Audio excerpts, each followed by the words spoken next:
ಪಾಶುಪತಾಸ್ತ್ರ ಬ್ರಹ್ಮಾಸ್ತ್ರಕ್ಕಿಂತನೂ ಭಯಂಕರ powerful weapon ಅನ್ನ ಹೊಂದಿದ್ದಂತಹ ಒಬ್ಬ ಪ್ರಚಂಡ ಯೋಧ ಕೌರವರ ಸೇನೆಯಲ್ಲಿ ಇದ್ದ ಅಂತಂದ್ರೆ ನೀವು ನಂಬ್ತೀರಾ? ಕರ್ಣ ಅಲ್ಲ. ಯಾವ ಅಸ್ತ್ರ ಅಂತಂದ್ರೆ ಖುದ್ದು ಮಹಾವಿಷ್ಣುವಿನ ಶಕ್ತಿಯನ್ನ ಹೊಂದಿರುವಂತಹ ನಾರಾಯಣ ಅಸ್ತ್ರ. ಯಾವ ಅಸ್ತ್ರ?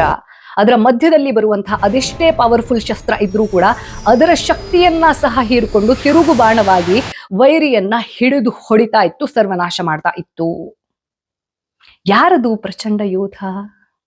ಈ ಪ್ರಶ್ನೆಗೆ ಉತ್ತರ ಗೊತ್ತಾಗಬೇಕು ಅಂತಂದ್ರೆ ನನ್ನ ಯೂಟ್ಯೂಬ್ ಚಾನೆಲ್ ಸನಾತನ ಕಥನದಲ್ಲಿ ಅಪ್ಲೋಡ್ ಆಗಿರುವಂತಹ ಈ ಒಂದು ಎಪಿಸೋಡ್ ಅನ್ನ ಮಿಸ್ ಮಾಡದೆ ನೋಡಿ. ಹಾಗೆ ನಮ್ಮ ಹಿಂದೂ ಪುರಾಣದಲ್ಲಿ ಬರುವಂತಹ ಟಾಪ್ 10 ದಿ ಮೋಸ್ಟ್ ಪವರ್ಫುಲ್ ಅಸ್ತ್ರಾಸ್ ಬಗ್ಗೆ ಪಾರ್ಟ್ 1, ಪಾರ್ಟ್ 2 ದಲ್ಲಿ ಈ 2 ಎಪಿಸೋಡ್ ನಲ್ಲಿ ಈಗಾಗಲೇ ಎಕ್ಸ್ಪ್ಲೇನ್ ಮಾಡಿದ್ದೀನಿ. ಮಿಸ್ ಮಾಡದೆ ನೋಡಿ. And do consider subscribing to my YouTube channel Sanatana Kathana for such interesting stories every Sunday 9 PM sharp. See you there. Till then, Har Har Mahadev.